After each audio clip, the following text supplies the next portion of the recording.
Vamos a hacer una lectura en la palabra del Señor. Vamos a ir a la epístola a los Efesios del apóstol Pablo. Y vamos a hacer una lectura en el capítulo 2, del versículo 1 hasta el versículo 10, pero en esta mañana vamos a ver solamente los 7 primeros versículos. Y en otra predicación pues, veremos los versículos siguientes. Y dice así la palabra del Señor: y en él os dio vida a vosotros cuando estabais muertos en vuestros delitos y pecados, en los cuales anduviste en otro tiempo, siguiendo la corriente de este mundo, conforme al príncipe de la potestad del aire, el espíritu que ahora opera en los hijos de desobediencia, entre los cuales también todos nosotros vivíamos en otro tiempo, en los deseos de nuestra carne, haciendo la voluntad de la carne y de los pensamientos, y éramos por naturaleza hijos de ira, lo mismo que los demás. Pero Dios, que es rico en misericordia, por su gran amor con que nos amó, aun estando nosotros muertos en pecado, nos dio vida juntamente con Cristo. Amén. Por gracia sois salvos, y juntamente con Él nos resucitó, y asimismo nos hizo sentar en los lugares celestiales con Cristo Jesús, para mostrar en los siglos venideros las abundantes riquezas de su gracia en su bondad para con nosotros en Cristo Jesús. Amén. Porque por gracia sois salvos por medio de la fe, y esto no de vosotros, pues es un don de Dios, no por obra para que nadie se gloríe, porque somos hechura suya, creados en Cristo Jesús para buena obra, las cuales Dios preparó de antemano para que anduviésemos en ella. Amén. Amén. Vamos a hacer una oración al Señor. Padre nuestro, Señor, en esta mañana nos encontramos, Señor, frente a tu santa palabra, Señor. Padre, frente a la revelación, Señor, que tú nos has dado, Señor, de ti mismo, Señor, y también de nosotros. Señor, y necesitamos, Dios mío, Señor, tu Espíritu. En esta mañana, Señor, necesitamos tu ayuda. Necesitamos, Señor, que tú vengas en el medio nuestro, Señor, y que por tu Espíritu, Señor, nos convenga, Dios mío, de la verdad de tu palabra. Señor, que la verdad de tu palabra traiga consuelo a nuestros corazones, Señor. Traiga alivio, Señor. Señor, que nos dé, Dios mío, Señor, a vivir, Señor, como debemos vivir, con gozo y alegría, Señor, frente de ti. Por causa, Dios mío, Señor, de la grandeza de la obra que tú has hecho por nosotros y de la gracia que tú has manifestado en Jesucristo nuestro Señor. En esta mañana, Dios mío, te pido, Padre, Señor, que tú vengas, Señor, que me ayudes, Señor, a exponer tu palabra. Oh, Señor, que tú guardes, Señor, mi corazón, Señor, y que me ayudes, Señor, a transmitir la verdad de este texto, Dios mío, que venimos de leer. Señor, a fin que tú puedas, Señor, glorificarte en tu pueblo. Señor, edificar los muros, Señor, de tu pueblo, Padre. Ayúdanos, Señor. Fortalécenos en esta mañana y glorifícate en el medio nuestro, Padre. Te lo suplico en el nombre de Jesús. Gracias, Señor, por todo. Amén. Amén. Permitirme empezar con una pregunta, y quisiera que cada uno de nosotros, antes de responder, reflexione un poco a la respuesta que va a dar. Y van a ser dos preguntas en realidad. La primera pregunta será esta: ¿qué piensas sobre ti mismo? ¿Qué crees de ti mismo? ¿Qué piensas sobre ti? Y la segunda pregunta es esta: ¿es que piensas que la vida que estás teniendo y quizá los momentos que estás pasando o la vida que el Señor te está dando es justa? ¿Es que tú crees que estás recibiendo conforme lo que es justo y lo que tú debieras vivir?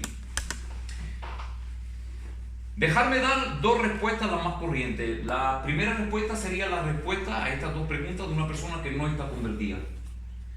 Si se le pregunta a una persona que no está convertida ¿qué piensas de ti mismo?, la mayoría de las veces pues esa persona va a responder: bueno, yo soy una persona que no soy tan malo que eso, pero tampoco soy una persona perfecta. Sé que no soy perfecto, pero también sé que no soy tan malo como pudiera serlo.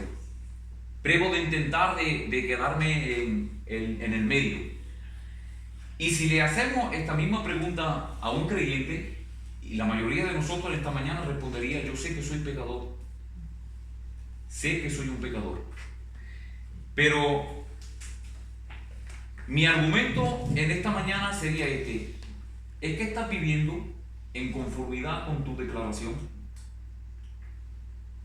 ¿Es que estás viviendo a la luz de lo que tú pretendes ser, un pecador que ha recibido gracia de parte del Señor? Si eres una persona que está caracterizada por el mécontentement, que nunca estás satisfecho de tu vida, que piensas que todo lo que te pasa en la vida, que los problemas que te vienen en la vida es injusticia, yo no merezco esto, ¿cómo puede ser, Señor, que siendo tu hijo, siendo tu hija, atraviese estos momentos de dificultad, Señor? No puede ser, yo merecería, Señor, de estar tratado mejor. En esta mañana, mi deseo, el más profundo para ti, es que comprendas lo que la Biblia dice de quién eres tú y de lo que Dios ha hecho por ti, para que nunca más este razonamiento atraviese tu mente. Amén. En realidad, un creyente verdadero que entiende lo que la Biblia enseña sobre quién era él realmente y lo que Dios ha hecho por él, no es posible que viva de manera amargada. La vida de ese creyente tiene que ser caracterizada por el gozo, la misericordia, el gozo en el Señor, la paz en el Señor. Porque como lo vamos a ver esta mañana, la condición cuando Dios nos encontró era terrible. Era terrible y nunca el Señor nos trata conforme nos debiera tratar. Amén. Si tú entiendes eso en esta mañana, que todo lo que te llega en la vida no es en conformidad con lo que mereces, porque debería pagarte el Señor mucho más peor que lo que te está pagando. Entonces tú vas a vivir una vida de agradecimiento al Señor. Amén. Tu corazón estará siempre lleno de alabanza y de acción de gracia al Señor, porque Él nunca te trata conforme te debería tratar. Amén. En esta mañana vamos a dividir nuestro pasaje en 3 puntos. Veremos primeramente nuestra condición, nuestra antigua condición. Luego veremos lo que Dios ha hecho por nosotros para sacarnos de esa condición. Y finalmente veremos por qué Dios lo ha hecho. ¿Por qué Dios ha hecho lo que ha hecho? Pero dejadme por favor poner un poco en su contexto el pasaje, puesto que nosotros ya allí en Marsella vamos terminado el capítulo 1. Y ahí en el capítulo 1 Pablo en los primeros versículos nos va a enseñar a los efesios y va a poner sobre la mesa de los efesios el Evangelio de Jesucristo. Y Pablo no va a hacer eso de manera superficial, sino que Pablo va a profundizar y a darle el Evangelio de manera plena a estos efesios, diciéndole que el Evangelio y la salvación que ellos habían recibido no era algo que salía de su propia iniciativa, sino que Pablo va a ir hasta la fundación del mundo. Pablo le va a decir: bendito sea el Dios y Padre de nuestro Señor Jesucristo, que nos bendijo de toda bendición espiritual en los lugares celestiales según nos escogió en Él. Así que Pablo va a presentar este evangelio glorioso a los efesios, diciéndole que el Padre nos eligió desde toda eternidad, que Él nos predestinó para ser adoptados como hijos suyos, para ser los herederos de su gloria. Luego nos va a enseñar que envió a su Hijo para rescatarnos y redimirnos, y finalmente que nos selló con el Espíritu Santo para garantizar que todas esas promesas son seguras y son ciertas, puesto que el sello del Espíritu Santo está en cada uno de nosotros. Y luego Pablo hará una oración orando al Señor para que el Señor le dé espíritu de sabiduría y de revelación a estos efesios, para que entiendan la grandeza de este evangelio que Él viene de presentarle, y que sobre todo vivan a la luz de esta gran verdad. Pero Pablo aquí va a retomar, en el capítulo 2, retoma de nuevo a presentarle el evangelio, pero desde otro ángulo. Y Pablo empieza a presentar el evangelio partiendo de la condición de pecado y de muerto que teníamos antes que el Señor nos salve. ¿Y por qué Pablo hace eso? ¿Por qué Pablo representa el evangelio de esta manera a los efesios? Yo pienso que es para guardarle en la humildad, porque lejos la doctrina de la elección y de la predestinación y de la gracia soberana de Dios, lejos de promover el orgullo y la vanidad del hombre y del creyente, diciéndole que Dios me eligió, Dios me predestinó porque yo tengo algo de diferente de los demás. Lejos de hacer eso, la doctrina bíblica nos enseña que el evangelio verdadero humilla al pecador y exalta al Dios Salvador. Amén.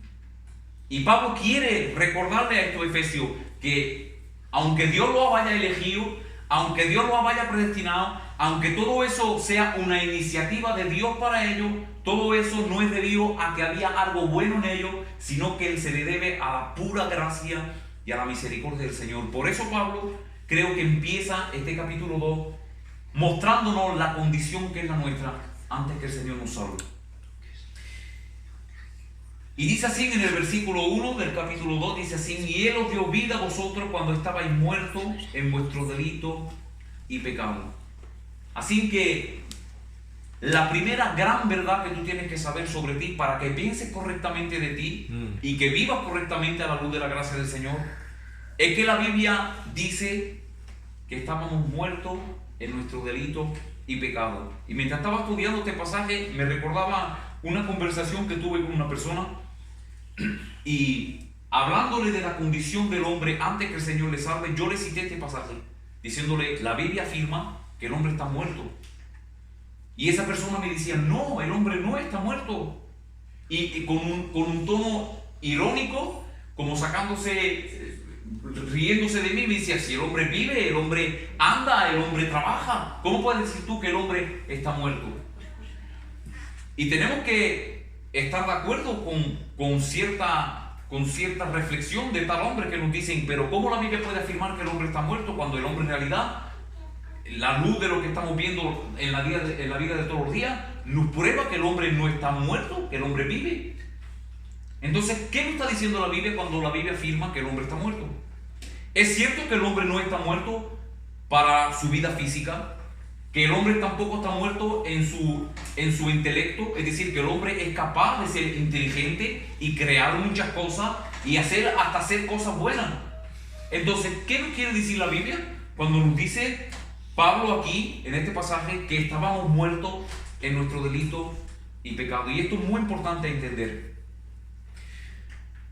Cuando la Biblia afirma que estábamos muertos en nuestros delitos y pecados, eso significa que estábamos totalmente separados de lo que es Dios y del conocimiento de Dios.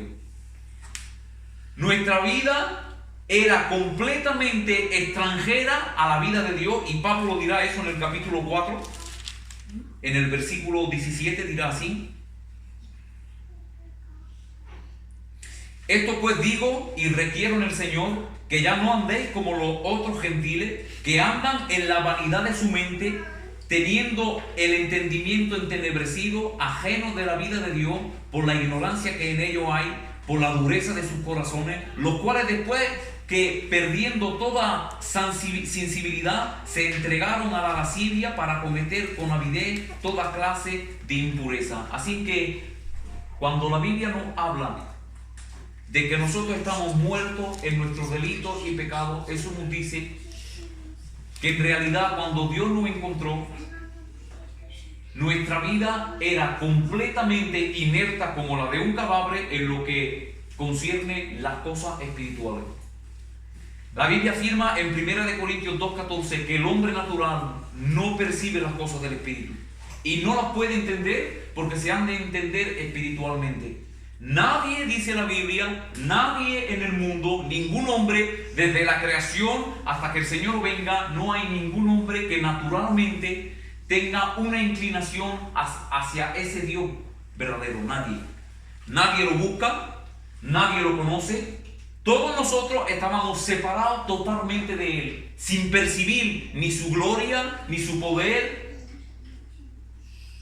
ni su bondad. Nadie podía llegar al conocimiento del Dios verdadero por sus propios medios.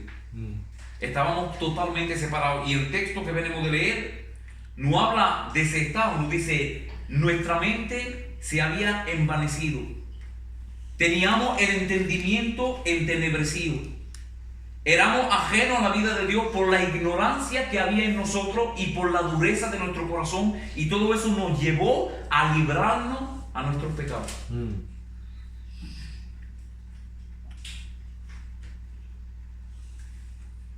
Hay un texto que he encontrado esta mañana y quisiera leerlo, este pasaje, se encuentra en Proverbios.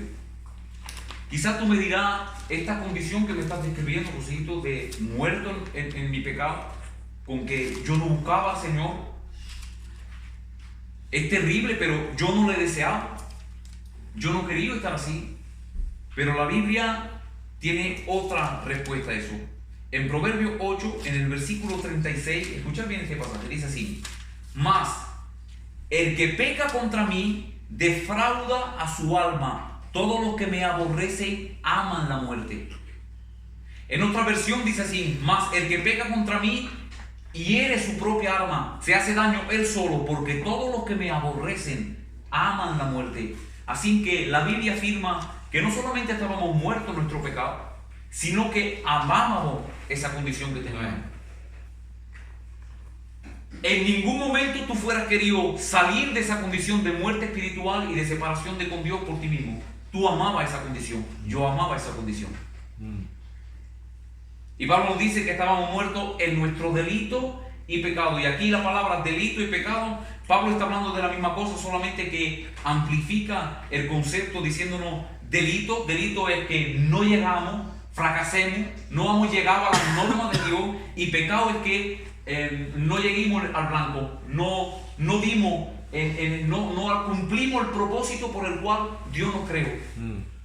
Eso es lo que caracterizaba tu vida, mi vida y la vida de los efesios. Muertos porque fracasábamos, porque no llegábamos a elevarnos hasta las normas del Señor, y porque en realidad ninguno de nosotros vivió ni siquiera ni un solo minuto para la gloria de Dios, porque ese es el propósito del hombre, vivir para la gloria de Dios, y ninguno de nosotros vivía para la gloria de Dios. Así que algo que fue creado pero que no sirve para nada, ¿a qué se le destina? Se le destina a la destrucción, la muerte. En otras palabras, antes que el Señor nos salve, éramos totalmente inútiles, no servíamos a nada. Porque la razón de existir nuestra, por la que fuimos creados, no la estábamos cumpliendo. Ninguno de nosotros vivía para la gloria de Dios, ni se acercaba de las normas que Él había puesto para nosotros. Es el testimonio que da la Biblia de ti y de mí, muertos en nuestro delito y pecado, y amando esa condición. Ahora bien, puede ser que esta descripción de nuestra vida ya es bastante devastadora, pero Pablo va más lejos todavía. Pablo nos va a decir no solamente que estábamos muertos en nuestro delito y pecado, sino que éramos esclavos. Éramos esclavos. Eso se encuentra en los versículos, del versículo 2 hasta el versículo 4, hasta el versículo 3. En los cuales anduviste en otro tiempo, siguiendo la corriente de este mundo, conforme al príncipe de la potestad del aire, el espíritu que ahora opera en los hijos de desobediencia, entre los cuales también todos nosotros vivimos en otro tiempo, en los deseos de nuestra carne, haciendo la voluntad de la carne y de nuestros pensamientos, y éramos por naturaleza hijos de ira, lo mismo que los demás. Primeramente, el texto, aunque sea muy sutil, afirma la condición general de todos los hombres. Cuando Pablo dice vosotros y nosotros, ahí está haciendo alusión a los gentiles y a los judíos. El judío, por conocer la ley de Dios y por conocer a través de la Escritura quién era ese Dios y lo que Dios demandaba del hombre, mismo él vivía en una condición de muerte espiritual y de condenación eterna. Lo mismo que los demás. Así que esta condición de muerte y de esclavitud se extiende a toda la raza humana. Sin distinción. Judíos como gentiles, grandes como pequeños, ancianos como jóvenes.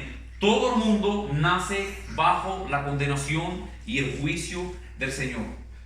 Pero ahora, ¿de qué nosotros somos esclavos? Básicamente hay tres cosas que Pablo nos revela aquí. Tres dueños, tres amos, tres tiranos que mantenían nuestra vida bajo esclavitud. Son el mundo, el diablo y la carne. Esos son los tres tiranos, los tres amos que nosotros teníamos en otro tiempo, antes que el Señor nos salve. En los cuales anduviste, y aquí andar, la palabra andar en la Biblia es lo que caracteriza a un hombre, la vida de un hombre o de una mujer. Cuando la Biblia habla del andar de una persona, eso caracteriza, da señal de quién es esa persona y cómo vive esa persona. Por ejemplo, el apóstol Juan dirá andar en la luz. Andar en la luz significa andar en obediencia al Señor, andar en comunión con el Señor, andar en la santidad, andar en la voluntad del Señor. Pero aquí Pablo nos dice, en los cuales anduviste en otro tiempo, siguiendo la corriente de este mundo. Así que lo que caracterizaba la vida de cada uno de nosotros en ese tiempo era que andábamos conforme a la corriente de este mundo. Y ese es nuestro primer amo. Nuestro primer dueño que teníamos, un dueño malo, un dueño que nos tenía bajo servidumbre, el mundo. ¿Y qué está diciendo Pablo aquí cuando dice que andábamos bajo la corriente y siguiendo la corriente del mundo? El mundo y su filosofía, el mundo y sus normas, el mundo y su uso, el mundo y su moda.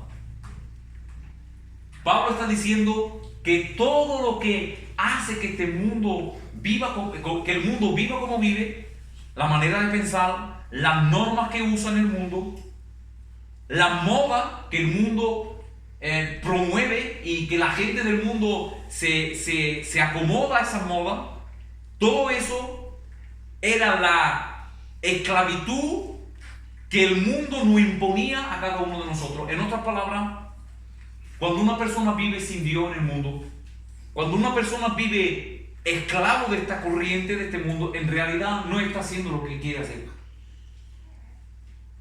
Todas las vidas de los que están fuera del Señor están determinadas por el mundo y sus deseos. Por eso las modas cambian. Nada más que la gente ve que una persona se viste de una tal manera, todo el mundo se viste de esa manera. Si lo que se usa en la casa o el aparato que se usa en la casa, yo no sé, podéis poner muchas cosas, la manera como el mundo piensa, todo el mundo se acomoda a esa manera de pensar, todo el mundo entra en el molde de ese mundo, pero en realidad esas personas y nosotros que hacíamos parte de ese mundo, estábamos bajo esclavitud. Era una esclavitud que no era impuesta, no éramos amos de decidir lo que podamos amar, lo que no podemos amar, lo que queremos practicar, lo que no queremos practicar, sino que el mundo que era nuestro amo nos lo imponía y éramos obligados de vivir de esa manera. Así vive la gente en el mundo, así vivías tú. Era una persona que te preocupaba mucho de lo que los demás dirían de ti. Tú hacías las cosas, yo hacía las cosas porque los otros tenían una mirada exterior a nosotros y vivíamos bajo esa esclavitud. ¿Qué dirán los demás? Si yo no uso las mismas cosas, si yo no me visto de la misma manera, ¿qué van a decir de mí? Y Pablo nos dice que estamos bajo esa esclavitud del mundo. Ahora no tenemos que pensar que las normas, las modas, el uso, la filosofía de este mundo es algo que se desarrolla a tonta y a ciega, sino que en el texto Pablo nos enseña quién está detrás de todo eso. El texto dice así: siguiendo la corriente de este mundo, conforme al príncipe de la potestad del aire. Este es nuestro segundo amo, el príncipe de la potestad del aire. Y aquí es una alusión clara al diablo, a Satanás, que es el príncipe de las huestes celestiales que cayeron, de todos los ángeles caídos, de los demonios que están bajo su gobierno. Y esto tenemos que estar muy conscientes que la Biblia habla de un ser maligno. La Biblia habla de la existencia de un ser maligno que obra y que tiene huestes espirituales de maldad bajo su orden, que están haciendo todo lo que Él les manda. Y Pablo nos dice que todas las modas, toda la filosofía, todas las normas que no eran impuestas, en realidad estaban controladas, energizadas por ese ser maligno que es el diablo. El diablo tiene el mundo bajo su autoridad, bajo su poder, imponiéndole a los hombres y a las mujeres la manera de vivir que tienen que vivir. Ahora, tenemos que saber que esa manera de vivir va en contra de todo lo que la palabra del Señor dice. toda la filosofía que el diablo energiza en este mundo, todas las modas que el diablo energiza en este mundo, todas las normas que el diablo hace que los hombres practiquen, en realidad son todas dirigidas para que no cumplan ninguno de los designios de Dios para el hombre. El diablo quiere deshacer el plan de Dios para el hombre. El diablo se opone a lo que Dios tiene para el hombre y infiltra su manera de pensar. Por eso vemos en este mundo un mundo tan caído. Por eso hoy en día se prona que un hombre ya no es más un hombre y que una mujer ya no es más una mujer. Y los hombres dicen, no, eso es según la libertad, eso es el libre. Pero en realidad detrás de esa corriente, detrás de esa filosofía, detrás de todos los pensamientos que estos hombres quieren imponer a la sociedad, hay un ser maligno que está obrando. Y Pablo nos dice que estábamos bajo su esclavitud, no éramos libres. No éramos libres, tú no eras libre. A ningún momento tú fuiste libre hasta que Jesús te salvó. Amén. Tú estabas bajo esa esclavitud del diablo que energizaba tu vida. Energizaba tu vida. El texto dice así: de la potestad del aire que ahora opera en los hijos de desobediencia. Aquí la palabra operar viene de la misma palabra que se usa para poder o energía. El diablo operaba de manera enérgica en los hombres para que cumplan sus designios. De manera que hay una actividad demoníaca en cada corazón de hombre. Hay una actividad demoníaca para que los hombres se rebelen en contra de la voluntad del Señor y queden bajo la condenación. Esa es la obra del diablo, que el diablo estaba haciendo en ti y en mí. Y el último tirano que había sobre nosotros se encuentra en el versículo 3, dice así: entre los cuales también todos nosotros vivíamos en otro tiempo, haciendo los deseos de nuestra carne, haciendo la voluntad de la carne y de los pensamientos, y éramos por naturaleza hijos de ira, lo mismo que los demás.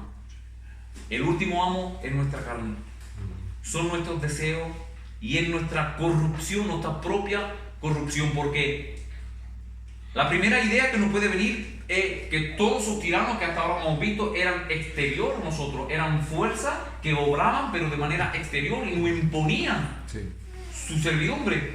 Sin embargo, aquí Pablo nos recuerda que había también un amo que estaba dentro de nosotros, que hacía parte de nosotros, y era nuestra carne corrompida.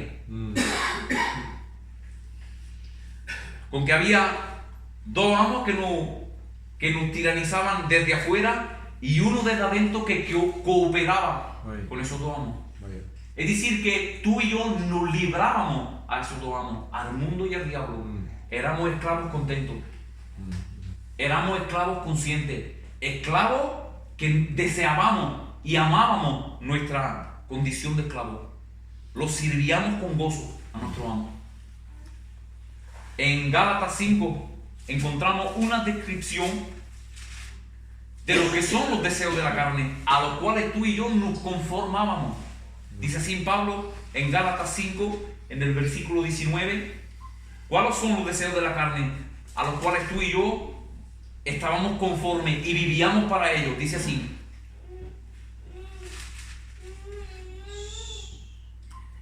y manifiestas son las obras de la carne, que son adulterio, fornicación, inmundicia, lascivia, idolatría, hechicería, enemistades, pleitos, celo, ira, contienda, disensiones, herejía, envidia, homicidio, borrachera, orgía y cosas semejantes a estas. Esas son los deseos de la carne a los cuales tú y yo nos sometíamos con gozo y sirviábamos la carne.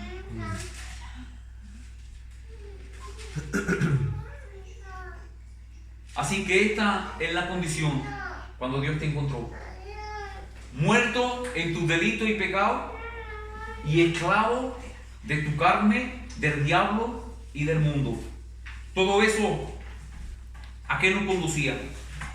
Hay dos palabras que Pablo utiliza aquí para describir nuestra condición y para ponerle el nombre. Éramos hijos de desobediencia y hijos de ira. Hijos de desobediencia y hijos de ira. Eso es lo que caracteriza a cada uno de nosotros antes que el Señor nos salve. Hijo de desobediencia, como si la desobediencia sería nuestra madre. Y hijos de ira, porque la ira de Dios no era reservada por causa de nuestra vida, por causa de la manera de vivir que teníamos. Hijo de desobediencia y hijo de ira. Así que en esta mañana creo que la Biblia nos da el verdadero panorama de quién éramos tú y yo. Casi siempre, y estoy convencido que nunca ninguno de nosotros, a menos que estudiemos la palabra del Señor y que renovemos nuestra mente todos los días en la palabra del Señor, casi nunca pensamos así de nosotros mismos. Pero tenemos necesidad de recordar quién somos. En esta mañana tú tienes gran necesidad de recordar quién era. ¿Sabes para qué? Para que la gloria del Señor en el Evangelio, para que su gracia brille con más fuerza en tu vida. Y es lo que Pablo ahora va a presentarnos.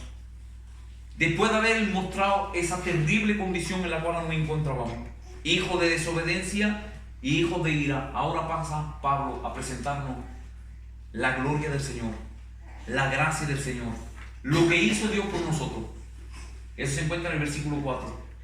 Y el texto empieza así: pero Dios.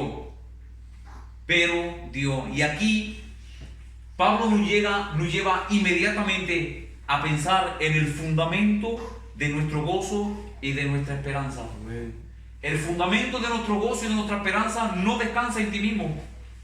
El fundamento de tu gozo y de tu esperanza no descansa en lo que tú podías hacer en esa condición, sino que Pablo dice, pero Dios. Amén. Poniendo el énfasis en que todo lo que ahora va a decir se le debe a Dios solo. Amén. Es porque Dios intervino, Dios no estuvo dispuesto a dejarnos en tal condición por causa de su gracia y de su gran amor con que nos amó.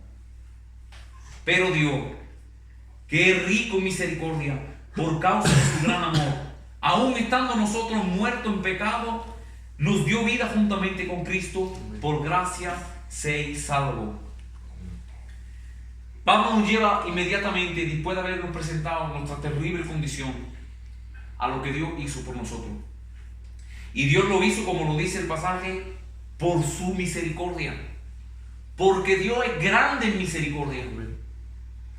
Pablo repite aquí que cuando Dios nos encontró y derramó su misericordia sobre nosotros, todavía nosotros estábamos muertos en nuestro delito y pecado. A ningún momento nosotros merecimos la misericordia del Señor. A ningún momento deseábamos la misericordia del Señor, a ningún momento buscábamos la misericordia del Señor, sino que cuando el Señor nos encontró, estábamos todavía muertos y Él derramó, a pesar de eso, Amén, su misericordia sobre nosotros. Amén. Él derramó su misericordia abundante, pero Pablo quiere mostrarnos que la misericordia del Señor es grande, pero su amor es inmenso.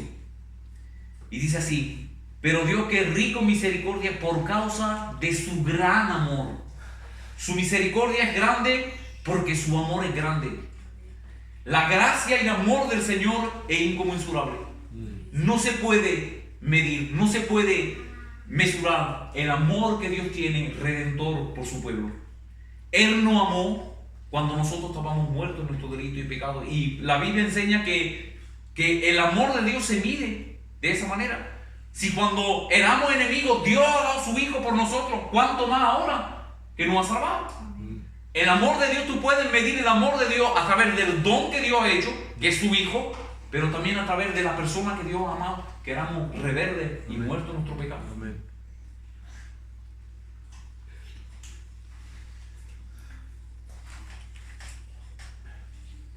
Así que, ¿por qué Dios te salvó?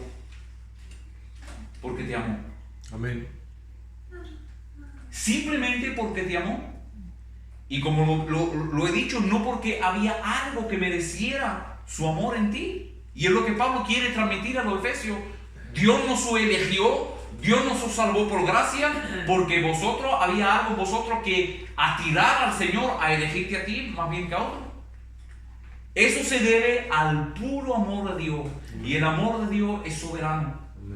El amor de Dios nace en Él mismo sin ninguna razón de ser, porque Dios es amor.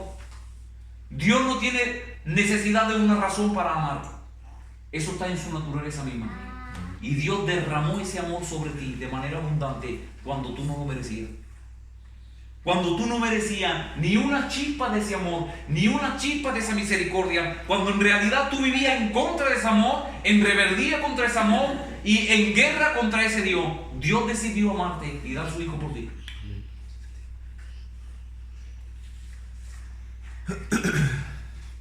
¿Y cómo Dios manifestó ese amor? ¿Qué hizo Dios por ti? El texto dice, nos dio vida. Pero Dios, que es rico en misericordia, por su gran amor con que nos amó, aun estando nosotros muertos en pecado, nos dio vida juntamente con Cristo. Por gracia sois salvos. Si recordamos lo que hemos dicho en la condición nuestra, que es la muerte, que es separación de con Dios, ajeno de la vida de Dios, ignorante de su gloria y no teniendo ninguna parte con Él, tener vida es ser retraído a una comunión verdadera con Dios. Amén. Estar consciente de su ser, consciente de su poder, consciente de la gloria que Él ha manifestado en la persona de Jesucristo.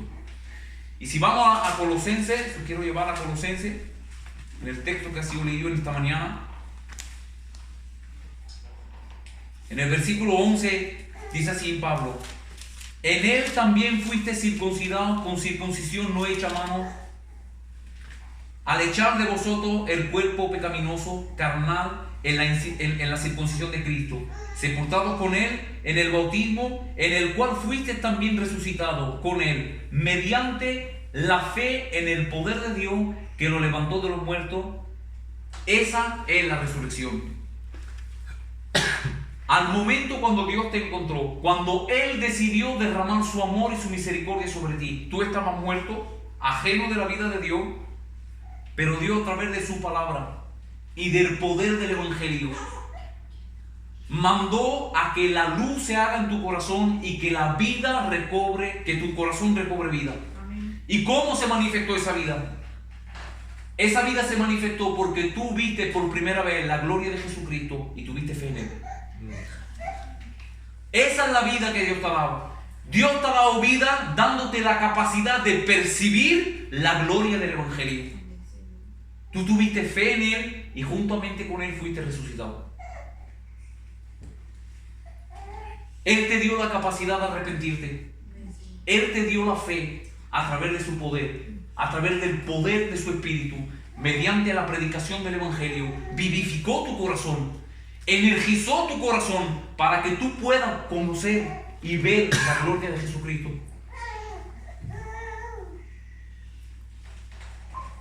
Esa es la manifestación de la gracia del Señor. Él te dio la vida.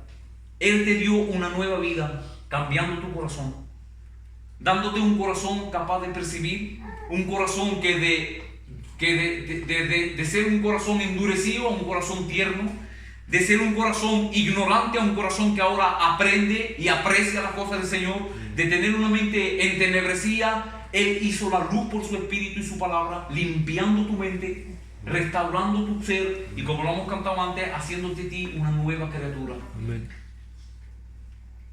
Perdonando tus pecados, lavándote completamente de tus maldades.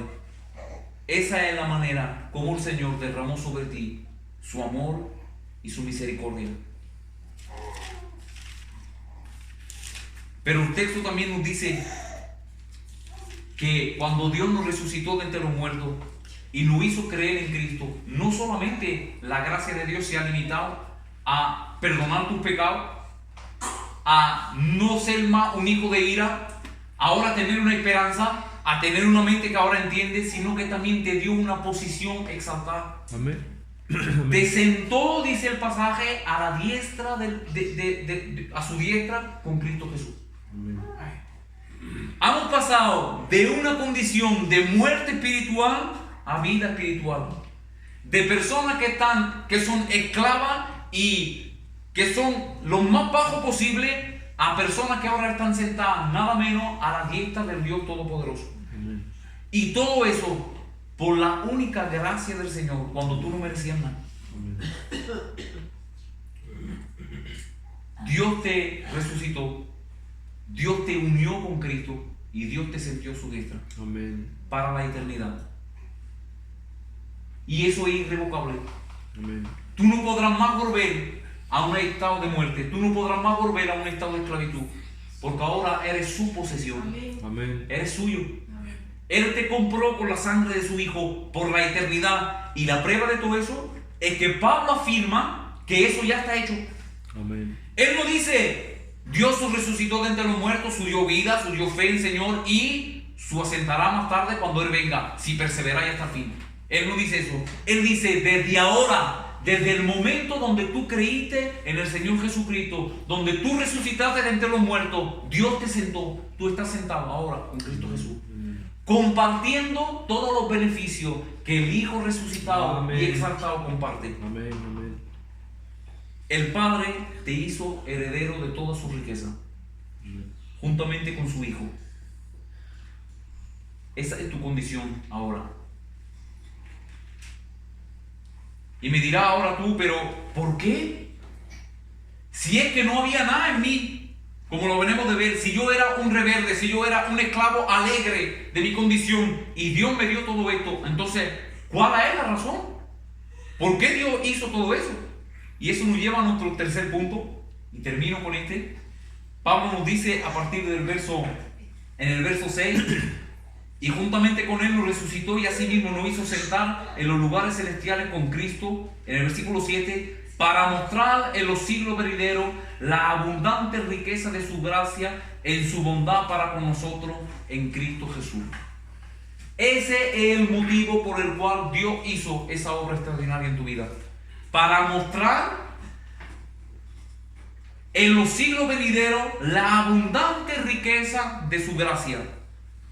Déjame ponerte un ejemplo para que comprendas lo que estamos diciendo. Imagínate un hombre que tiene una grave enfermedad en el corazón y está a punto de morir. Le quedan 10 minutos de vida. Y ese hombre lo llevan a un hospital a ver un médico. Y ese médico hace una intervención en el corazón de ese hombre y lo sana por completo. Lo sana por completo. Ese hombre que iba a morir, que estaba a punto de morir y que tenía una enfermedad que no se podía resolver, hoy, a través de la intervención de ese médico, se encuentra sano y restaurado completamente. Cuando personas verán a ese hombre que ha sido sanado, ¿a quién pensáis que van a recordar? ¿O quién van a alabar? La alabanza no va a ir al hombre que estaba enfermo, sino que dirán, en aquel lugar hay un médico que es extraordinario. Él opera de tal manera como nadie puede operar. También hay otro ejemplo. Imagínate un hombre que merece la muerte por causa de la vida que ha tenido y que un juez pronuncia una sentencia de gracia. Cuando la gente verá a esa persona, no recordarán ese hombre. No dirán, este hombre era virtuoso, sino que se acordarán del juez que ha pronunciado un veredicto de gracia.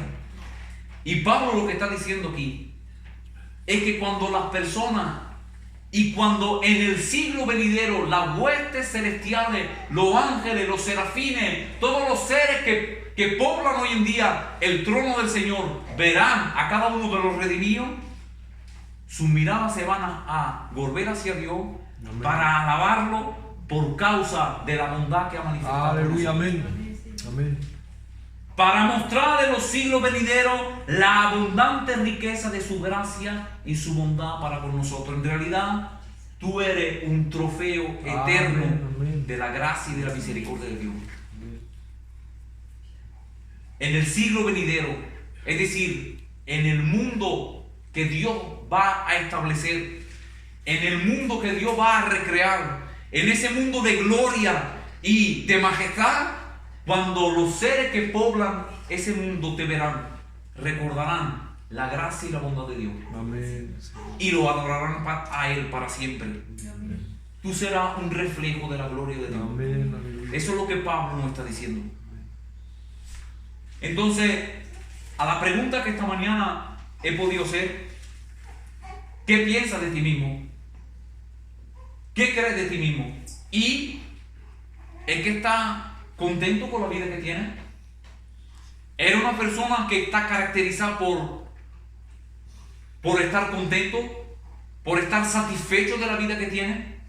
Normalmente, si tú has entendido la palabra del Señor en esta mañana, tienes que saltar de gozo. Amén. Tienes que decir, sí, estoy muy alegre por lo que Dios ha hecho conmigo. Porque cuando yo era un muerto, cuando yo era un esclavo, el Dios Todopoderoso derramó su amor y su misericordia sobre mí. Y me sentó a su diestra y me hizo su heredero para siempre. Y soy un trofeo de su gracia. Amén. ¿Eso no debiera en ti promover la alegría? Amén. ¿Qué va a hacer en esta mañana? ¿Vas a mirar solamente los problemas que tienes y vas a enfocarte en eso para vivir una vida que cuando la gente te ve en realidad tienen pena de ti? Ay, mira, qué cristiano, pero está siempre triste, nunca está contento, nunca está satisfecho de lo que tiene, siempre quiere más. O vas a ser una persona que va a irradiar Amén. la gracia y la bondad del Señor. Amén. Es que tus relaciones con los demás van a estar caracterizadas por bondad, misericordia, paciencia, por causa de la paciencia que Dios ha tenido contigo. Amén. Tú no puedes ser una persona descontenta, una persona que la gente no quiere estar contigo por causa del mal carácter que tú tienes. Tú tienes que ser una persona llena de bondad, Amén. llena de gracia, llena de paciencia, por causa de lo que Dios ha hecho por ti. Amén. Eso es lo que tiene que caracterizar tu vida en esta mañana. Amén, Señor. Y te invito a que tengas fe en la palabra del Señor. Amén. En esta mañana ten confianza en la palabra del Señor. Todo lo que hemos visto aquí en esta mañana no proviene de razonamiento humano, sino que es la palabra inspirada por el Espíritu Santo. Esto es la realidad de lo que Dios ha hecho contigo. Amén. ¿Cómo vas a responder a esto en esta mañana? Amén, Señor. ¿Cómo vas a vivir a partir de esta mañana tú? Oremos, Señor. Amén. Padre, te damos gracias, Señor, por la riqueza de tu gracia, Dios mío, y por la bondad, Señor, con la cual tú nos has tratado, Señor, a pesar, Dios mío, de lo que queremos. Señor, te damos gracias, Señor, y queremos exaltar tu nombre. Amén. Queremos en esta mañana, Señor, ser personas agradecidas, llenar nuestros corazones de alabanza, de gratitud y de acción de gracias, Señor, porque tú eres bueno, Señor, tú eres bondadoso, tú eres misericordioso. Señor, tú eres un Dios lleno de amor, de paciencia, de bondad, Señor. Y tú has desplegado sobre nosotros, Señor, las riquezas de tus bondades, Señor, por pura gracia, Dios mío. Queremos agradecerte, Padre. Queremos agradecer tu nombre y queremos vivir a la luz de esa gracia, Señor. Queremos vivir a la luz de lo que tú has hecho por nosotros, Señor, y no ser más personas, Señor, descontentas, no ser más personas, Dios mío, tristes, Señor, sino de ser personas llenas de gozo. Que cuando la gente, Señor, los demás nos vean vivir, Señor, digan, estas personas han experimentado algo de glorioso. Estas personas están viviendo, Señor, a la luz de la gracia y de la bondad de que Dios los salvó. Señor, permítenos vivir, Señor, en conformidad con tu palabra. Te lo pidemos, Dios mío, Señor, en el nombre de Jesús y para tu gloria. Muchas gracias, Señor. Amén.